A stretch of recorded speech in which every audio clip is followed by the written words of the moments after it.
அஸ்ஸலாமு அலைக்கும். வணக்கம். இந்த வீடியோ பதிவை நான் செய்கிறது 2026ஆம் ஆண்டு ஏ-லெவல் எக்ஸாம் செய்ய இருக்கிற மாணவர்களுக்காக. உங்களுக்கு தெரியும், நீங்கள் ஓ-லெவல் எடுத்த உடனேயே நீங்கள் உங்களோட ஏ-லெவல் ஸ்டார்ட் பண்ணியிருப்பீங்க.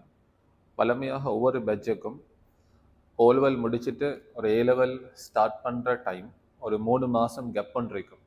அந்த 3 மாத கேப் உங்களோட பேட்சுக்கு இருந்திருக்காது. அதனால் உங்களுக்கு சிலபஸை முடிக்கிறதுக்கு சில இடர்பாடுகள் வாரத்துக்கு சான்ஸ் இருக்கும்.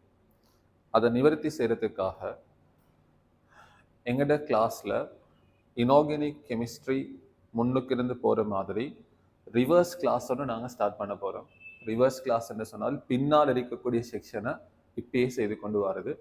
ஸோ அந்த அடிப்படையில் உங்களுக்கு 26ஆம் தேதி, இந்த புதன்கிழமை 26ஆம் தேதி 6:30க்கு உங்களுக்கு இனார்கானிக் கெமிஸ்ட்ரி ஸ்டார்ட் ஆகும், தியரி ஸ்டார்ட் ஆகும். அந்த தியரியோட சேர்த்த மாதிரி ப்ராக்டிக்கல், அதுக்கேற்ற மாதிரியான எக்ஸாம், அதுக்கு டிஸ்கஷன்ஸ் இதெல்லாம் போகும். இதே மாதிரி ரிவர்ஸ் கிளாஸ்ன்னு சொல்லி ஒன்று தொடங்குறேன். அது பின்னால் இருக்கக்கூடிய செக்ஷனை முன்னாலேயே முடிச்சு கொண்டு போகிறது. இப்போ உங்களுக்கு தெரியும், பின்னால் இருக்கக்கூடிய செக்ஷனில் மெயினாக ஃபிசிக்கல் கெமிஸ்ட்ரி இருக்குது. யூனிட் 11, 12, 13 பெரிய பாடங்கள்.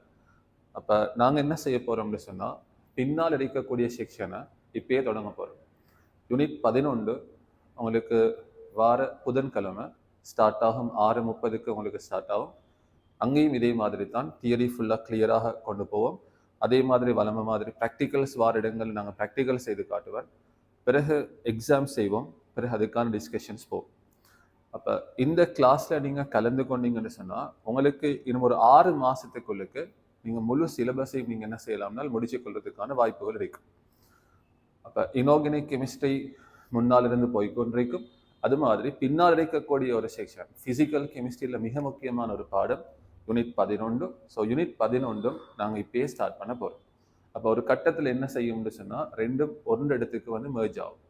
இப்போ இனார்கானிக்கை முடிச்சுட்டு நாங்கள் ஆர்கானிக்கை செய்வோம். பிறகு ஃபிசிக்கல் முடிச்சு கொண்டு அப்படி போனோம்னா இண்டஸ்ட்ரியலுக்கு வந்துடும். அப்போ ஒரு 6 மாத வேலை திட்டம் நாங்கள் செய்ய போகிறோம். ஸோ இந்த 6 மாதத்துக்குள்ளுக்கு தியரியை முடிக்கிறது தான் எங்களோட பிளான். பிறகு அடுத்த 6 மாதம் தனியாக பேப்பர் செய்கிறது. 25 வருஷத்து ஏ-லெவல் பேப்பர், மாடல் பேப்பர் செய்கிறது தான் 26க்கான பிளானாக இருக்குது, பிளான் ஒர்க்காக இருக்குது. ஸோ இந்த கிளாஸில் நீங்கள் இப்பயே ரெஜிஸ்டர் பண்ணிக்கொள்ளுங்க. 300 பேர் மட்டும்தான் இந்த கிளாஸில் ஆன்லைன் கிளாஸில் அனுமதி இருக்கும். ஏன்னா 300 பேர் எடுத்தால் தான் எங்களுக்கு அந்த பேப்பர்ஸை திருத்துறது, அந்த பேப்பர்ஸோட ஆன்சர்ஸை விளங்கப்படுத்துறது இதெல்லாம் எங்களுக்கு சாத்தியமாக இருக்கும். அதனால் நாங்கள் 300 பேர் மட்டும்தான் ஆன்லைன் கிளாஸுக்கு அனுமதிப்போம் ஒரு பேட்சுக்கு. அதுக்கு மேலே எந்த விதத்தை கொண்டும் எந்த மாணவர்களும் அனுமதிக்கப்பட மாட்டார்கள். இதை நாங்கள் தெளிவாக இருக்கிறோம் இந்த முடிவில். ஸோ ஒரு பேட்ச் 300 பேர் மட்டும்தான். ஓகே, சந்திப்போம். செவ்வாய்க்கிழமை இனார்கானிக் கெமிஸ்ட்ரியுடன், புதன்கிழமை கெமிக்கல் கைனடிக்ஸ் ரசாயன இயக்கவியலுடன் சந்திப்போம்.